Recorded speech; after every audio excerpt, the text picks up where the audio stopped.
যখন পৌঁছালেন কুফায় ঘিরে আসিল সবাই, নিন্দা মন্দ কথা কয় করে অপমান, তারা করে অপমান, তারা করে অপমান।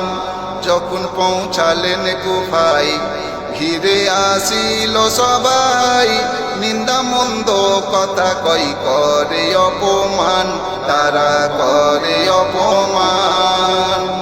বলিল ইবনে জিয়াদ, হাতে মোর হও গো বয়াত, তাহলে পাবে হায়াত, নইলে যাবে জান, তোমার নইলে যাবে জান, তোমার নইলে যাবে জান। ইমামে বন্দি করে বলে সব বারে